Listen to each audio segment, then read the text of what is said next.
మన తిరుపతికి వేంచేసి అనుగ్రహ భాషణం ఇచ్చినారు.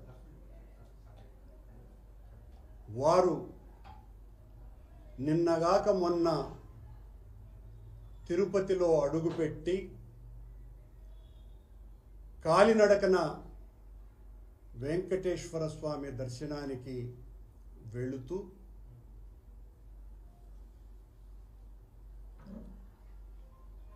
ఆయన దారి పొడుగున వందల సంవత్సరాలుగా శాపగ్రస్తలైనటువంటి కొన్ని మెట్లను విముక్తి చేస్తూ, అంటే మా వాళ్ళు కొంతమంది ఆయన అలసి సొలసిపోయి పడిపోయినాడు అని అన్నారు. కానీ ఆయన అలసి సొలసి కాదు, ఆయన ఆ శాపగ్రస్తలైనటువంటి మెట్లను శాప విముక్తి చేయటం కోసమని కొన్ని చోట్ల పడుకొని దొర్లుతూ, కొన్ని చోట్ల పూర్తిగా పడిపోయి తన స్వేదతో ఆ మెట్లకు ప్రోక్షణ చేసి శాపగ్రస్త విముక్తుల్ని చేసి కొండ మార్గాన తిరుమలకు చేరుకున్నారు. చేరుకున్న తర్వాత నిన్న వారు దర్శనానికి కూడా వెళ్ళటం జరిగింది. పీఠాధిపతి వర్యులు వెళుతూ గత 13-14 సంవత్సరాలుగా ఏ రోజు వాళ్ళ కూతుర్లను దైవ దర్శనానికే తీసుకురానటువంటి వ్యక్తి,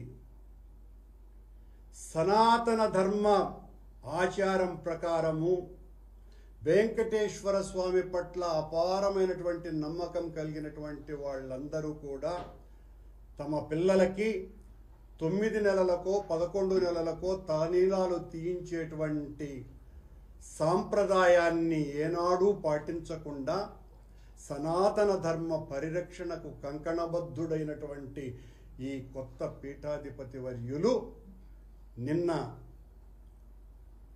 దైవ దర్శనానికి వెళ్ళినారు.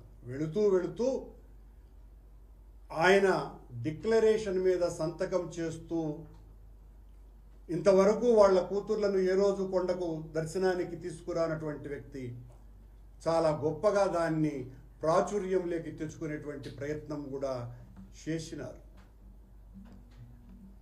పవనస్వాముల వారు గత 11 రోజులుగా సనాతన ధర్మ పరిరక్షణ దీక్ష వహించి దాని పరిరక్షణ కోసమని నడుం బిగించి దుర్గమెట్లు తుడిచి అనేక వితండమైనటువంటి కార్యక్రమాలను ఈ రోజున ఆయన మాట్లాడటం జరిగింది తిరుపతి సభలో.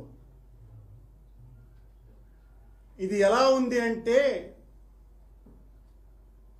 ఆ స్వామి ఉటంకించినటువంటి అనుగ్రహ భాషణంలో ఆయనే ఒక సినిమాలో నటించినట్టుగా కెవ్వు కేక అనే పాట గుర్తుకొస్తుంది.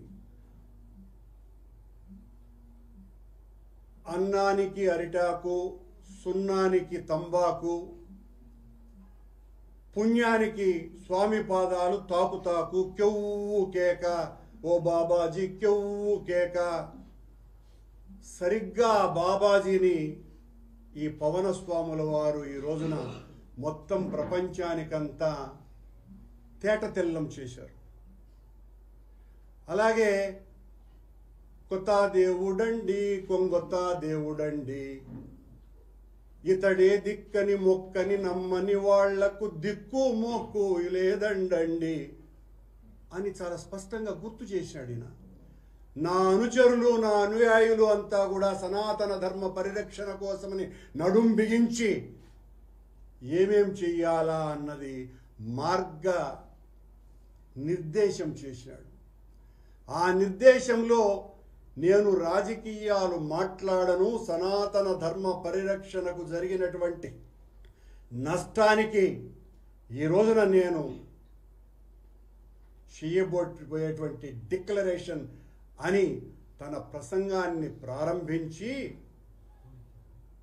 మా మీద మా నాయకుడు జగన్మోహన్ రెడ్డి గారి మీద ఇష్టమొచ్చినట్టుగా రాజకీయ ప్రేలాపనలు చేయటమే కాకుండా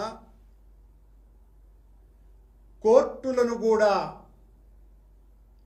సూచిస్తున్నట్టుగా సుప్రీంకోర్టు ధర్మాసనానికి హెచ్చరికల రూపంలో ఆయన మాటలు జారీ చేసినారు. సనాతన ధర్మం ఈయన వలనే కాపాడబడుతున్నట్టుగా